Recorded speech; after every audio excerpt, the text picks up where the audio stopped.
O tema de hoje é a insuficiência dos homens e o poder de Deus, quando o nosso limite revela o lugar do agir do Senhor, o agir de Deus. Meus queridos irmãos e irmãs, nosso Deus é um Deus de coisas novas, amém ou não? Isso não é jargão crentez, nem afirmações coach gospel, mas essa é uma verdade bíblica. Deus é um Deus de coisas novas. Ele sempre está gerando algo diferente em nós. Ele é um Deus que trabalha e nos faz crescer de glória em glória. A transformação da maneira de pensar, de agir, enfim, ela é progressiva. Deus é um Deus de coisas novas. Se nós pararmos para fazer uma análise sincera da nossa vida, nós perceberemos que em meio ao dia a dia, à rotina, mês a mês, semana após semana, o Senhor está trabalhando em mim e em você, para que nós sejamos transformados e mais parecidos com Ele. Por mais que a gente se pegue no dia a dia, onde você acorda e você levanta mais uma segunda-feira para trabalhar, onde você talvez mais uma vez faz uma comida na sua casa, mais uma vez você cuida dos seus filhos, mais uma vez você está ali pronto e disposto para bater uma meta, o cotidiano, o dia a dia, a repetição. Se nós pararmos para prestar atenção, nós veremos em meio à simplicidade do dia a dia, o Espírito Santo tentando gerar algo em nós. Na verdade, quando nós paramos para avaliar as Escrituras, nós percebemos que o novo, o milagre, ele muitas vezes aconteceu enquanto as pessoas estavam em sua rotina, em um dia normal. Nós sempre falamos aqui da multiplicação de pães e peixes, não é verdade? Eu quero que você imagine, Jesus pega 5 pães e 2 peixes, abençoa e entrega aos discípulos para repartir, enquanto eles repartem, aquela comida vai sendo multiplicada. Daqui a pouco, 10, 15 mil pessoas, a Bíblia não traz o número certo, 5 mil homens além de mulheres e crianças, 10, 15, 20 mil, talvez alguns estimam. Aquilo é multiplicado, as pessoas todos comem e sobra. Mas qual era o contexto? O contexto era mais um dia de ministração de Jesus. Um dia normal. Nós falamos muito do encontro de Moisés com a sarça, não é mesmo? A sarça ardente, ele estava em um lugar deserto, um arbusto seco começa a pegar fogo, é para ele consumir rapidamente, mas não se consome. Aquilo chama a atenção de Moisés. Moisés então, observando aquilo, tendo a sua atenção ali tomada, capturada, Deus fala com ele. Mas qual era o contexto? Moisés estava mais um dia normal, pastoreando o rebanho do seu sogro. Olha, se você fizer bem para o sogro, para a sogra, você vai ter experiências com Deus. Olha que coisa boa. Eita glória, aí, Deus já está falando, amém.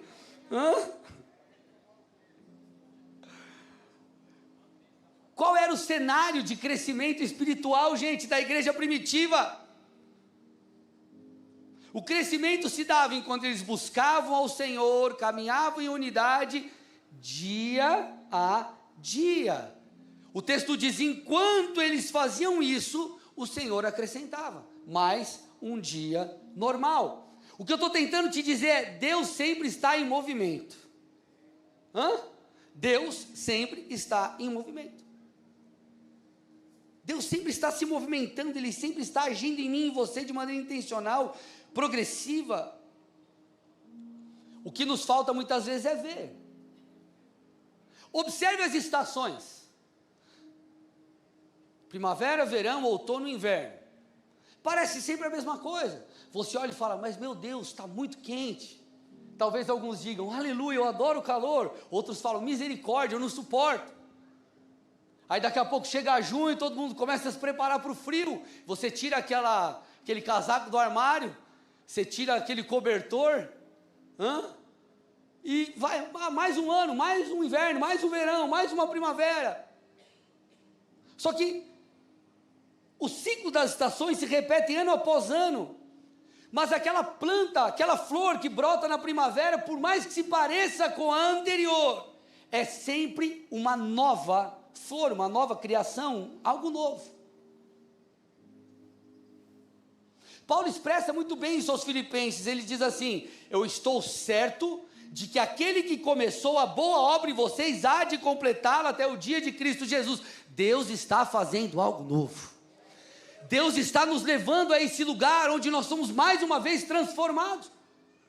E mais uma vez transformado quando? Em um culto regular de domingo, em mais uma ceia, como você já participou de dezenas. Mais um dia.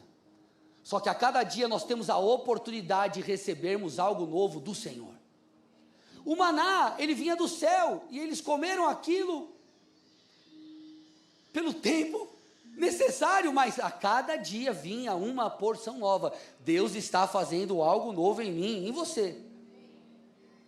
Então talvez o seu ano foi maravilhoso, talvez o seu ano infelizmente tenha sido muito difícil, mas não importa, Deus está trabalhando no dia bom e no dia mau, no dia de calor e no dia de frio. Como eu disse e repito, talvez o que eu e você precisamos aprender é a ver. Quem aqui usa óculos ou lente? Deixa eu ver. Isso. Mas quem tem assim, seu grau é daqueles altos assim, que se você tirar, fica feia a coisa. Assim. A pastora, ela usa lente, às vezes ela está de óculos. Se ela tiver sem óculos ou sem lente, ela vai olhar o Marcial e vai achar que é o Marco. Ela não vai perceber direito. Ela não vai enxergar direito, vai confundir. E por que eu estou falando isso para vocês? Porque às vezes, meus irmãos, nós precisamos colocar os óculos do céu. Nós estamos olhando para uma coisa que Deus está fazendo algo, é algo assim, de Deus. E a gente enxerga tudo embaçado. Por quê? Porque nós não estamos vendo.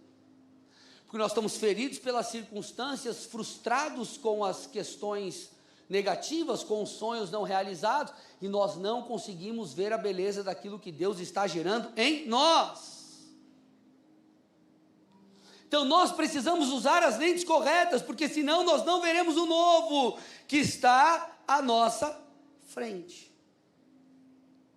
Então a pergunta que nós precisamos fazer a nós é: o que Deus está gerando em mim nessa estação? O mesmo Deus dos montes, dos lugares altos, é o Deus dos vales e dos momentos difíceis. Deus é imutável. O que Ele está fazendo? O que Deus está gerando? O que Ele está mostrando a mim e a você para a próxima temporada? Porque talvez a gente não consiga avançar para o novo, estamos andando em círculos, porque nós não vimos o que Deus está fazendo e espera que enxerguemos.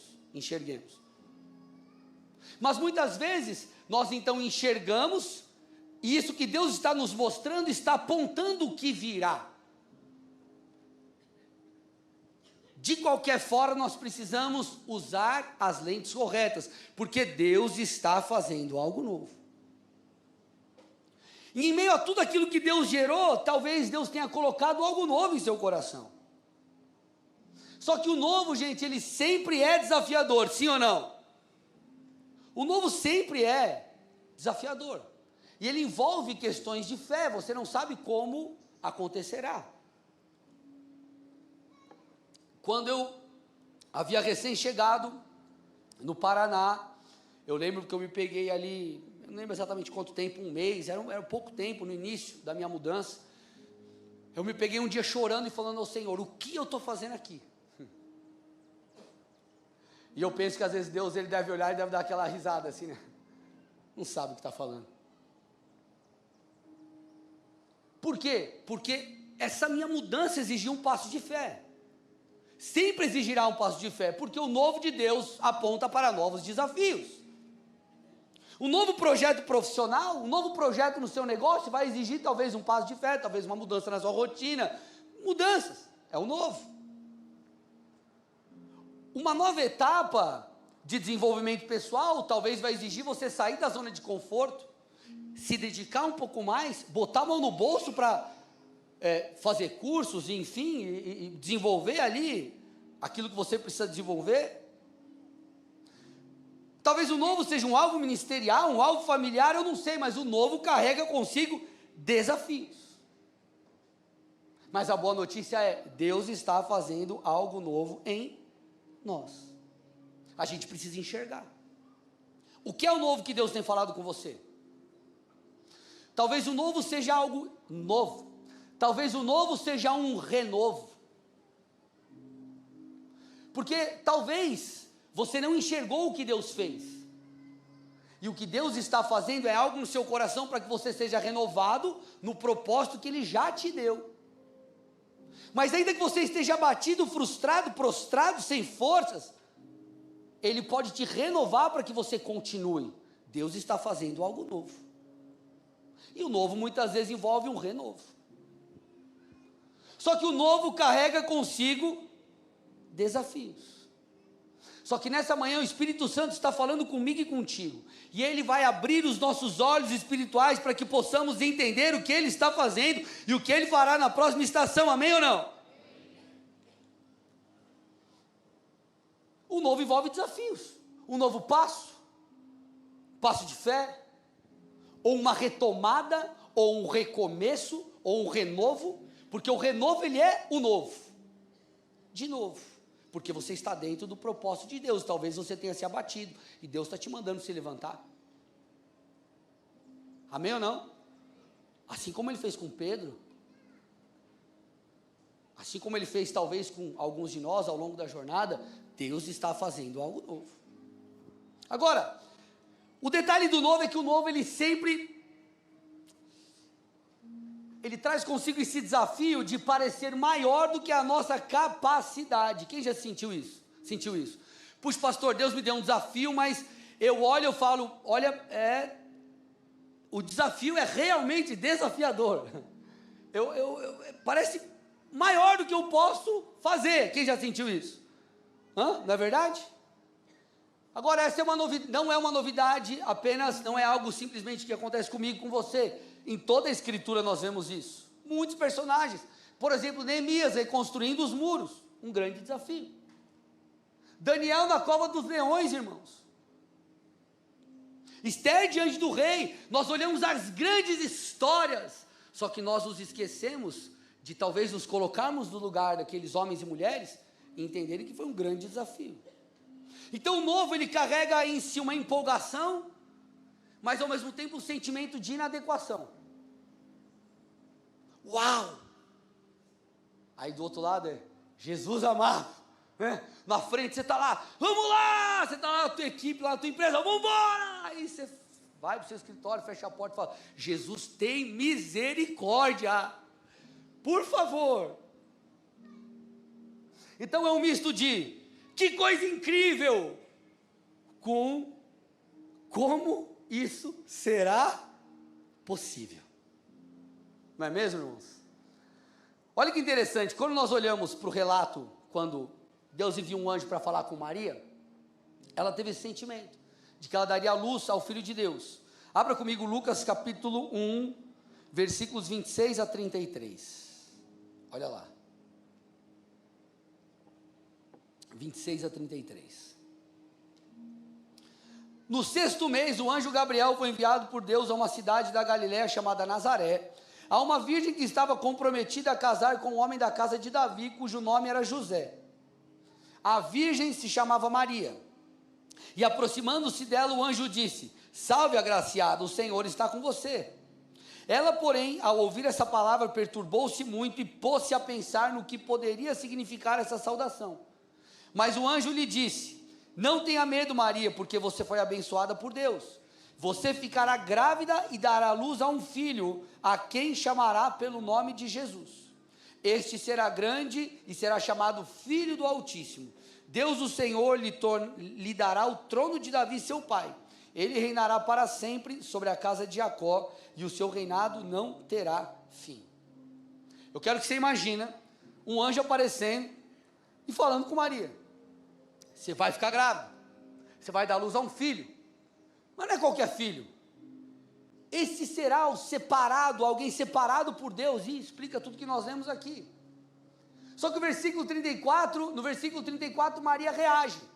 Ela diz ao anjo, como será isso? Se eu nunca tive relações com homem algum? Como eu vou ficar grávida se eu nunca me relacionei? Que história é essa? Como isso é possível? E muitas vezes nós reagimos como Maria. Deus diz, eu vou fazer isso, eu vou fazer aquilo. Ele coloca um sonho, um projeto, algo no nosso coração, e aí você diz, como será isso? Não parece normal, não parece o caminho que eu estou trilhando, ou não parece o lugar em que eu vou chegar. Olha, eu não sou capaz, olha, não dá, não é possível, é difícil. Só que o anjo, ele explica e no final reforça algo. Ele responde, o Espírito Santo virá sobre você e o poder do Altíssimo a envolverá com sua sombra. Por isso também o ente santo que há de nascer será chamado Filho de Deus. Olha que interessante, ele está falando assim, Maria, você precisa entender que o poder de Deus, ele faz com que o impossível se torne possível. O Senhor, ele não responde trazendo uma lógica. Vai ser assim, assim, assim, assim. Não que não poderia, não que o Senhor não pudesse, né? Não nesse caso específico, mas como o Senhor não pudesse nos dar direção, Ele nos dá direção. Mas o que Ele está dizendo é, o poder de Deus fará. Deus vai fazer. Ele é poderoso. E quando nós olhamos relatos bíblicos de muitas coisas que Deus fez, ao longo de toda a história bíblica, algumas são malucas. Vai lá dar 7 voltas ao redor da cidade, por 6 dias, uma vez por dia, no sétimo, 7 voltas, grita, faz aquela coisa, não sei o que, e cai os muros. Loucura. O que ele está dizendo é, o poder de Deus faz o impossível acontecer. No 36 diz, e Isabel, sua parenta, igualmente está grávida. Apesar de sua idade avançada, sendo este já o 6º mês de gestação, para aquela que diziam ser estéril. E aí ele reforça uma famosa expressão, ou um versículo bíblico que nós conhecemos, 37, porque para Deus não há nada impossível.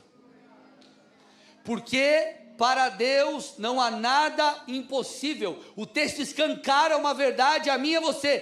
Para Deus nada é impossível. Ele é suficientemente poderoso para realizar o que Ele disse que faria. E muitas vezes Ele age dessa forma, quando nós nos encontramos incapazes, insuficientes, prostrados, quebrantados. Escute, meus irmãos, é justamente na insuficiência humana que o poder de Deus se manifesta. Esse é o lugar apropriado.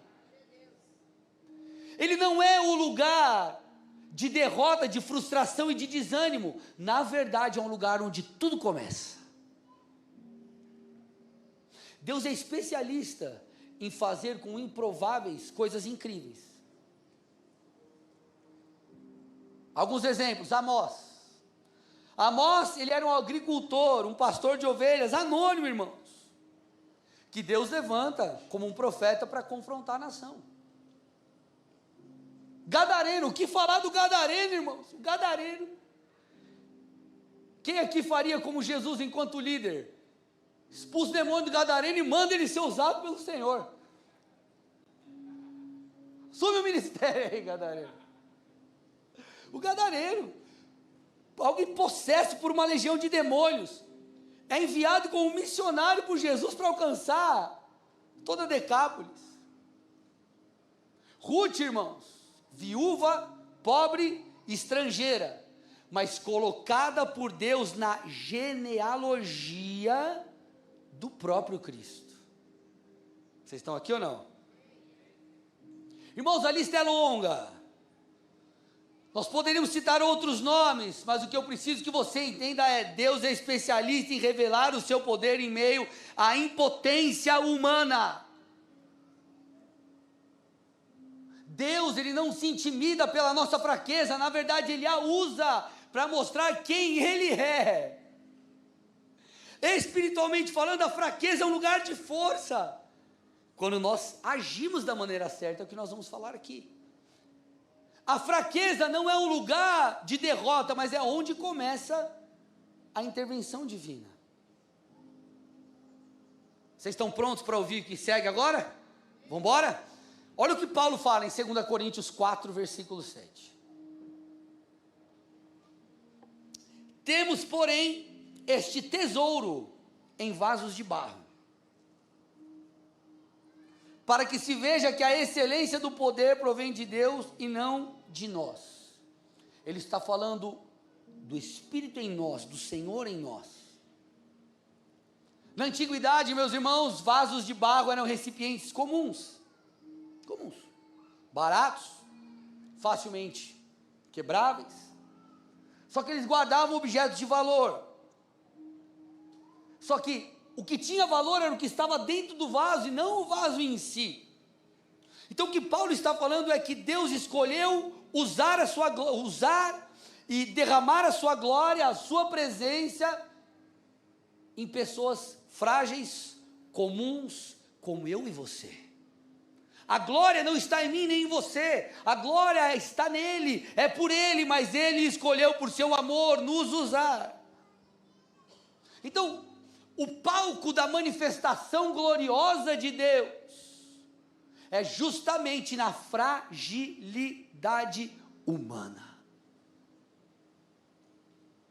O mesmo João Batista que pregava com veemência no deserto é aquele que em certo momento questiona: será que esse mesmo é o Messias? E aí, escute, a fragilidade humana é o lugar onde Deus revela a sua força. Por isso que Paulo também diz em outros textos, 1 Coríntios 27 a 29, 1 Coríntios 1, 27 a 29, pelo contrário, Deus escolheu as coisas loucas do mundo para envergonhar os sábios, e escolheu as coisas fracas do mundo para envergonhar as fortes. E Deus escolheu as coisas humildes do mundo e as desprezadas e aquelas que não são, para reduzir a nada as que são, a fim de que ninguém se glorie na presença de Deus. Esses textos não nos eximem de crescer, de buscar desenvolvimento, de procurar melhorar, desenvolver o nosso chamado, nossa carreira, nossas virtudes, nossas habilidades, tudo isso faz parte. E muitas vezes nós não chegamos lá porque nos falta algo. Mas espiritualmente, quando nós olhamos para esses textos, nós precisamos entender que essa é uma boa notícia. Deus escolhe muitas vezes quem não é para revelar o seu poder. Deus tira aqueles que estão num lugar talvez escondidos e coloca em lugares altos para que a glória seja dele. Deus é poderoso para fazer. Na segunda carta aos Coríntios, capítulo 12, 9 e 10, Paulo disse: então ele me disse, ele contando aqui, explicando, abre aspas, a minha graça é o que basta para você, porque o poder, olha lá, se aperfeiçoa na fraqueza. Uau, olha lá. De boa vontade, olha o que Paulo diz. Aí ele explica: de boa vontade me gloriarei nas fraquezas, para que sobre mim repouse o poder de Cristo. Por isso sinto poder nas fraquezas, sinto prazer nas fraquezas, nos insultos, nas privações, nas perseguições, nas angústias, por amor de Cristo, porque quando sou fraco, então é que sou forte. Paulo não está apenas fazendo um jogo lindo e belo de palavras aqui para tocar o meu e o seu coração. O que ele está tentando dizer a mim e a você é que os grandes desafios, aqueles que parecem maior do que a nossa capacidade, são na verdade uma grande oportunidade. Uma grande oportunidade para Deus revelar o seu poder. Sabe qual é o problema, irmãos? Muitas vezes nós desanimamos porque nós olhamos mais para a terra, ou para nós, do que para o céu. Nós nos esquecemos da grandeza do Deus a quem servimos. Nós nos esquecemos da graça que está à disposição da igreja. Mas, quando os nossos olhos se voltam para Deus em quebrantamento, humilhação, dependência, Deus revela a sua glória. Perceba os reis de Israel. Você via alguns deles diante de um cenário de tamanha perseguição e talvez diante da destruição da nação por causa dos inimigos, ou de perder batalhas, eles buscam a Deus. Eles procuram um profeta. Porque entrando em um lugar de humilhação e de quebrantamento é onde nós veremos a ação de Deus.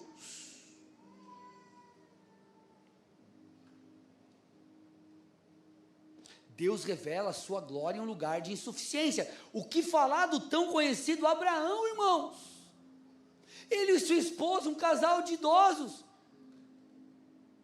vivem a promessa de ter um filho, e da sua descendência viria uma nação. O que falar de Gideão? Gideão já tinha suas questões emocionais, de falar, puxa vida, eu sou o menor, como que vai acontecer? E Deus manda ainda reduzir o exército. Então com 300 homens ele ganha, ele vence uma batalha com centenas de milhares. Então Deus usa uma pessoa com seus desafios emocionais, e o encoraja, o transforma obviamente, com um exército pequeno, e mal equipado, porque eles tinham trombetas e cântaros, e dessa forma traz vitória. Irmãos, esse é o nosso Deus, esse é o nosso Deus sobrenatural, e o Deus do impossível. O que falar de Lázaro, gente, estava morto, mas Jesus então, o ressuscita.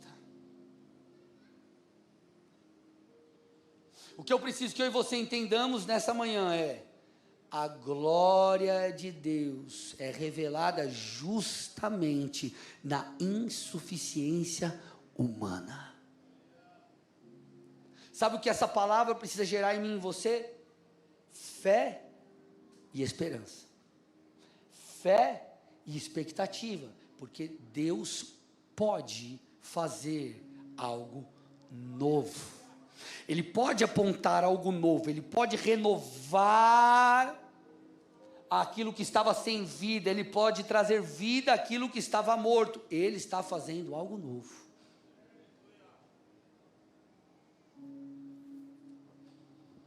Agora, eu chego num ponto alto da mensagem.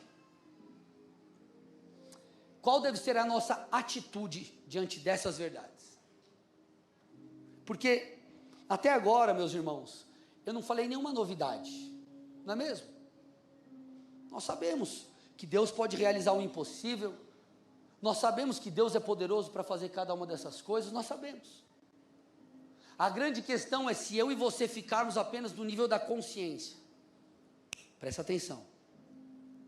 Nós não recebemos o poder de Deus muitas vezes porque nós ficamos apenas no nível da consciência. Não basta nós simplesmente entendermos, puxa, é verdade, olha, Deus pode fazer, olha, é verdade, na insuficiência humana, na minha incapacidade, Deus age. Nós precisamos entrar em um lugar, onde nós rasgamos o nosso coração, onde nós nos humilhamos, onde nós nos quebrantamos e oramos.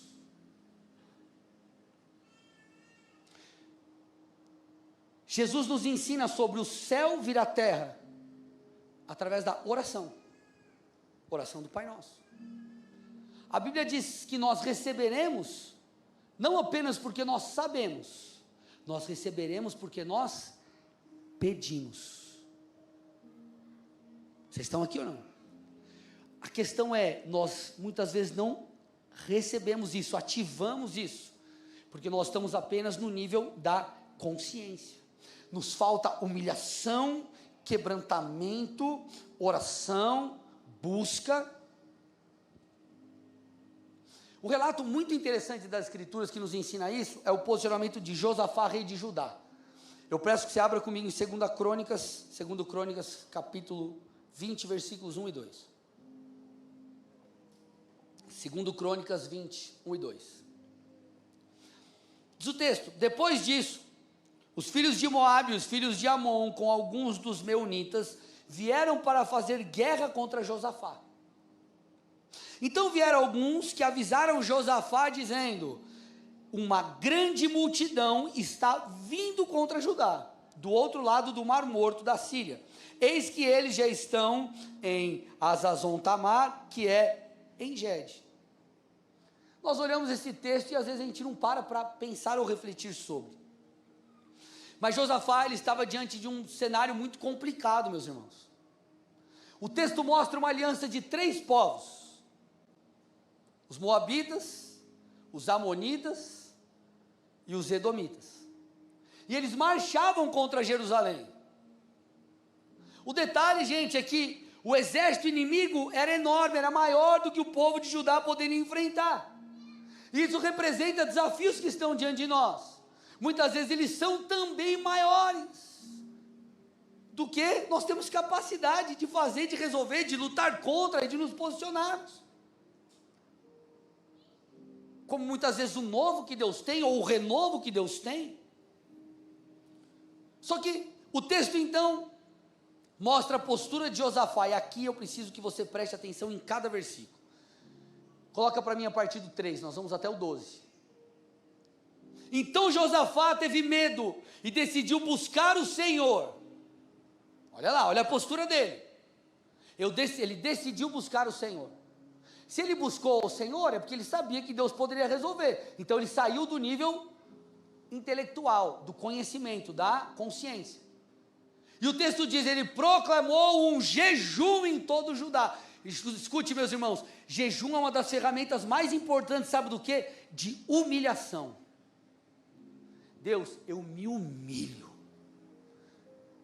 Eu reconheço que eu não posso sozinho. Eu abro mão das minhas necessidades, dos meus prazeres para mostrar, só o Senhor pode fazer. Então ele proclama um jejum para todos. Judá se congregou para pedir socorro ao Senhor. Também de todas as cidades de Judá veio gente para buscar ao Senhor. Josafá pôs-se em pé na congregação de Judá e de Jerusalém, na casa do Senhor, diante do pátio novo, e disse, olha isso, gente, ó Senhor Deus de nossos pais, não és tu Deus dos céus? Não és tu que dominas sobre todos os reinos dos povos? Na tua mão está a força e o poder, e não há quem te possa resistir. Gente, o rei chamou o povo, congregou a todos, e se expôs como alguém dependente de Deus.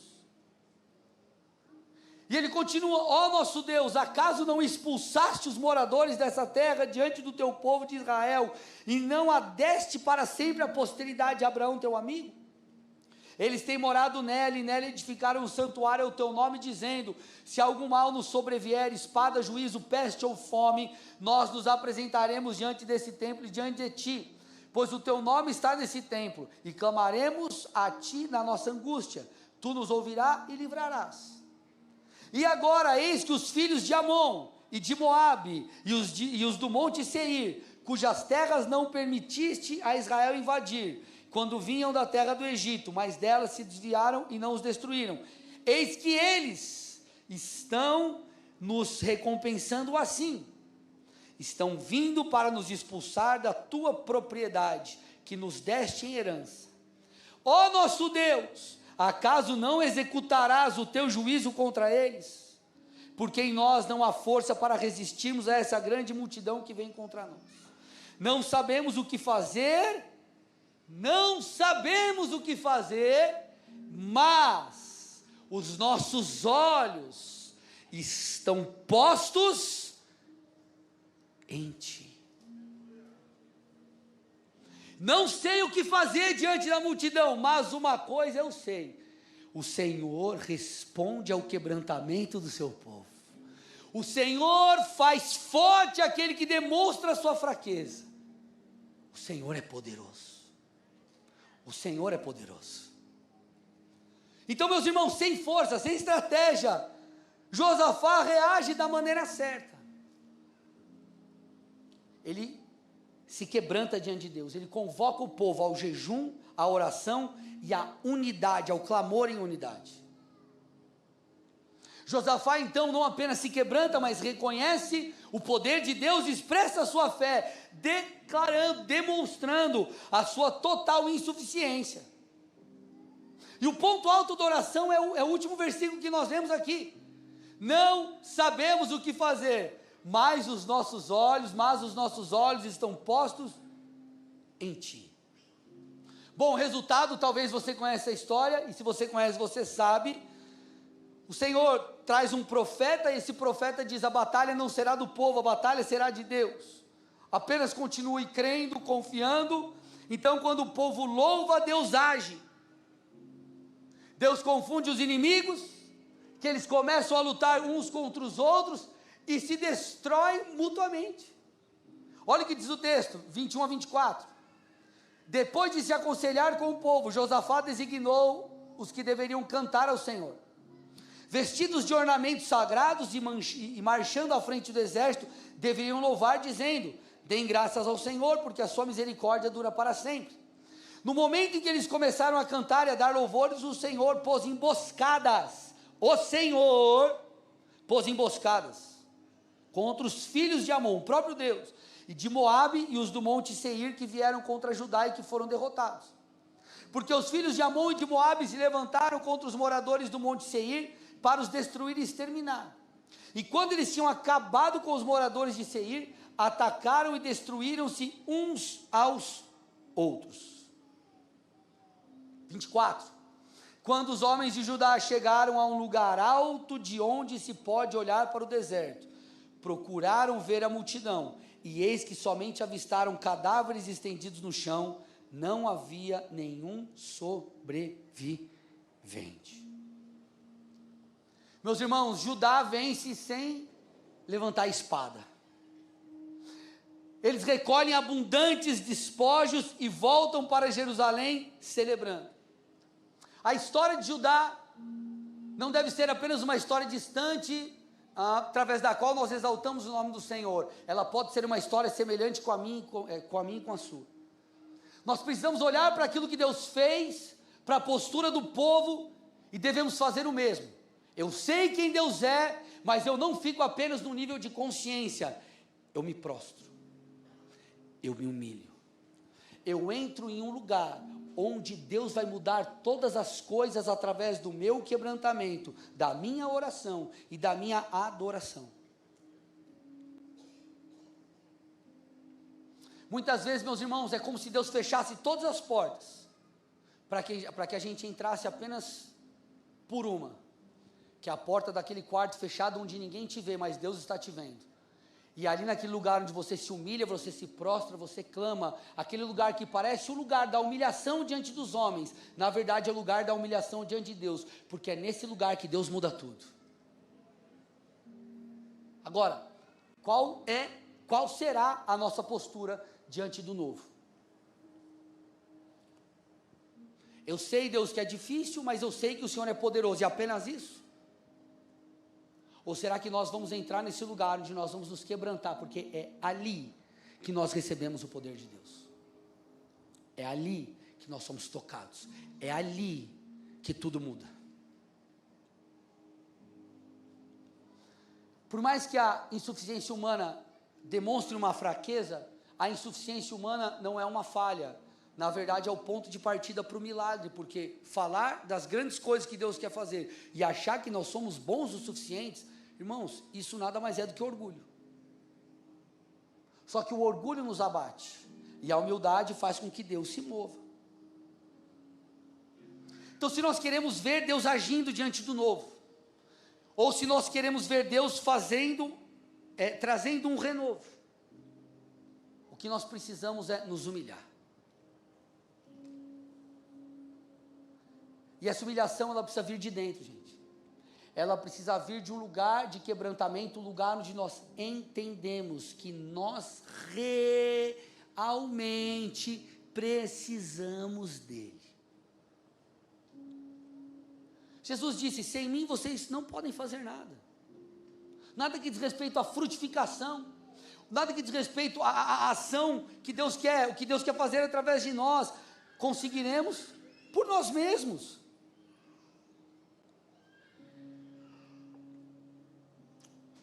Nós precisaremos, meus irmãos, sair desse lugar onde nós apenas sabemos, mas vivemos como alguém quebrantado. Muitas vezes nós vamos precisar nos ajoelhar, nos quebrantar, nos humilhar. Na verdade, não há nenhum outro lugar senão esse. O próprio Jesus fez isso, ele se retirava para orar. No Getsêmani ele se humilha diante do Pai. Porque nós encontraríamos o favor e o poder de Deus em um lugar diferente desse? Talvez em alguns momentos você vai conseguir apenas chorar diante de Deus, Porque talvez você não saiba nem como expressar em palavras o quanto você precisa dele. Só que é justamente nesse lugar de quebrantamento que nós vemos a intervenção do alto. Então, meus irmãos, escute, será que nós vamos entrar em mais um ano fazendo as nossas metas, os nossos objetivos? Está tudo bem com isso, porque eu faço também. Mas sem buscarmos a Deus, sem consultarmos o Senhor, sem nos humilharmos, sem nos prostrarmos, sem darmos uma resposta.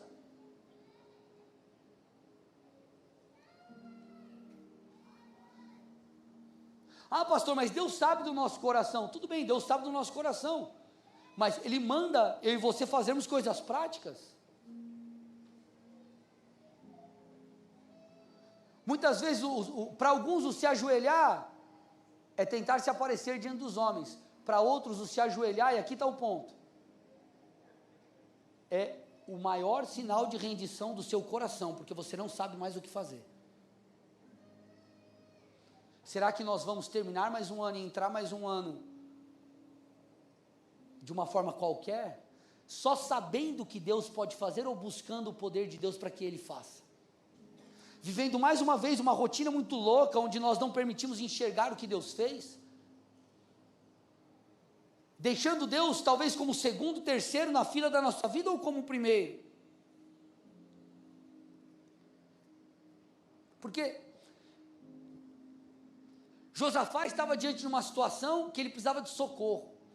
Só que a mesma dependência de Deus para o socorro é a dependência que nós precisamos ter para fazer coisas que Ele nos manda fazer. A dinâmica é a mesma. Atos 1:8, você conhece o texto, mas eu quero trazer talvez de uma perspectiva que você não tenha visto ainda. Jesus já ressurreto, fala com os seus, ele diz assim: vocês serão minhas testemunhas, tanto em Jerusalém, como em toda a Judéia, Samaria até os confins da terra. Deus dá uma comissão, ok? Nós vemos ali Mateus 28, já comissionando, nós vemos aqui de novo Atos 1:8, e isso, gente, parecia impossível, porque você olha hoje, você fala, nossa, hoje ser evangélico é legal, né? Lá atrás, antes não, hoje é legal, galera, pô, o cara é bacana, o cara tem uns posicionamentos aí, meio conservadores, que legal. Nós estamos falando de um grupo pequeno, sem influência.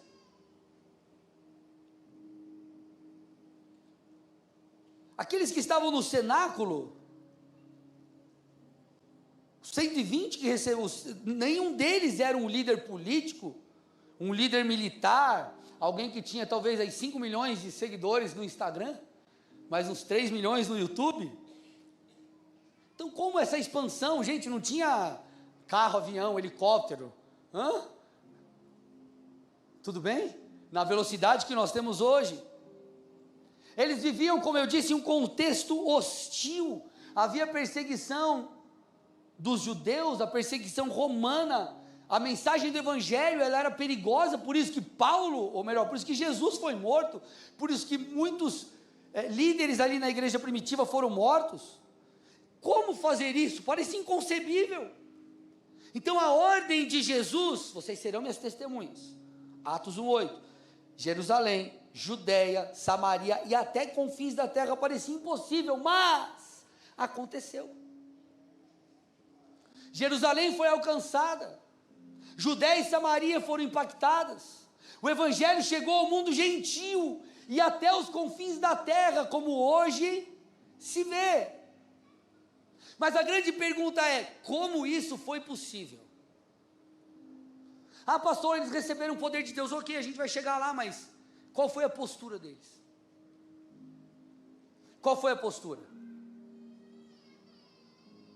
Atos 1:8, o começo diz: vocês receberão poder ao descer sobre vocês o Espírito Santo, e serão minhas testemunhas, tanto em Jerusalém, Judéia, Samaria e até os confins da terra. Mas a ordem de Jesus para que eles fizessem isso, se você olhar, você vê que o Senhor os mandaram buscar, esperar, aguardar. Quando vai vir o reino? Vocês não sabem o tempo. Esperem. O Espírito Santo vier. E quando ele vier, vocês receberão poder. Então a dinâmica do Senhor era: busque a minha face, se humilhem, percebam, vocês não têm o que vocês precisam. Percebam, a habilidade de vocês não é suficiente. Percebam, a sabedoria que vocês têm não é suficiente. Vocês não podem fazer na força humana. Então eles tiveram que esperar e se quebrantar. Esperar e se quebrantar. Esperar e se quebrantar. Você vê isso em Atos 2. Ao cumprir-se o dia de Pentecostes, estavam reunidos no mesmo lugar. De repente veio do céu um som. Eles perseveraram, eles oraram. Creio que se humilharam. E esse é o caminho, irmãos. O caminho do poder de Deus não é um caminho apenas de petição, mas nós acessamos mediante um quebrantamento. É um lugar de profunda necessidade. Porque o poder de Deus não é para a glória dos homens, o poder de Deus é para a glória de Deus. E talvez você esteja como Maria, não sabendo como você vai gerar o que Deus disse que você geraria. Talvez você esteja como Josafá, diante de um cenário impossível, de medo, de temor, de perseguição, ou talvez você esteja como esses discípulos aqui, diante de uma grande missão, mas sentindo-se incapaz. A boa notícia é: nós estamos no lugar apropriado para Deus agir. Quando nós chegamos nesse lugar, onde nós não temos nada senão Deus, quando nós chegamos nesse lugar de profunda consciência e quebrantamento interior, é aí, meus irmãos, que nós entramos nesse lugar onde o poder de Deus se manifesta. Sabe o que Deus precisa muitas vezes de mim e de você? De um coração que se rasga na presença dEle. Senhor, eu sei o que está diante de mim, mas eu não posso fazer. Senhor, eu sei que isso é lindo, mas eu não consigo por mim mesmo. Senhor, já tentei de tudo, não consigo. Senhor, já tentei com as minhas forças, não dá. Senhor, já tentei do meu jeito, não dá. Então eu me humilho. Eu jejuo. Eu me arrependo. Eu oro. Eu busco. Eu peço. Então algo acontece. De repente, diz Atos 2, de repente, veio do céu algo. De repente. É de repente, irmãos. No contexto natural. Mas você sabe o lugar que você entrou de quebrantamento para receber isso. Você sabe o quanto você se humilhou. E talvez nos falte isso. Talvez nós estejamos cheios de boas intenções para aquilo que virá. Mas nós ainda não rasgamos o nosso coração diante de Deus. Talvez nós tenhamos muita sabedoria e muitas boas ideias que inclusive vieram do alto. Mas talvez nos falte apresentar o sacrifício necessário, que é o sacrifício do nosso coração. Louvor, vem aqui. Eu não sei você, mas eu estou cheio de expectativa para aquilo que virá. Mas ao mesmo tempo, meus irmãos, eu sei que eu não posso. Deus tem falado coisas lindas ao nosso coração, mas eu sei que talvez eu deveria me mostrar forte, mas eu quero me mostrar fraco, porque eu sei que eu não consigo. Eu preciso tanto de Deus, eu preciso tanto da presença dEle, eu preciso tanto da graça dEle, eu preciso tanto que Ele me faça forte nas minhas fraquezas. Eu preciso tanto que Ele me dê a sabedoria que eu ainda não tenho. Eu preciso tanto que Ele derrame o poder que nós ainda não acessamos. Eu preciso, eu sei que você também. Mas qual será a nossa resposta, irmãos? Será que a gente vai fechar para balanço mais um ano e, ok, nós vamos rever coisas, projetar outras? Mas e o nosso coração? E a porção que Deus tem? Não dá sem Deus. Não dá sem Ele. E quando eu falo isso, eu não estou falando de um aspecto intelectual, mental, consciência ou bíblico doutrinário. Eu sei, não dá sem Deus.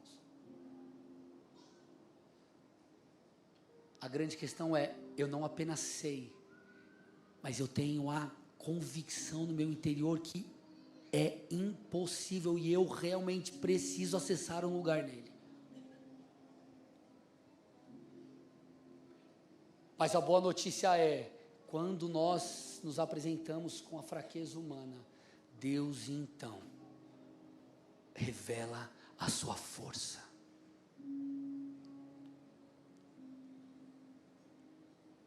Será que nós podemos nos quebrantar de verdade nessa manhã? Será que nós podemos realmente colocar diante de Deus as nossas coroas? Senhor, está aqui as minhas coroas, está aqui a minha coroa, estão aqui as minhas habilidades, estão aqui os meus achismos, estão aqui tantas coisas que eu tenho procurado melhorar e desenvolver, porque eu sei que isso é necessário, mas eu deposito aos pés da cruz.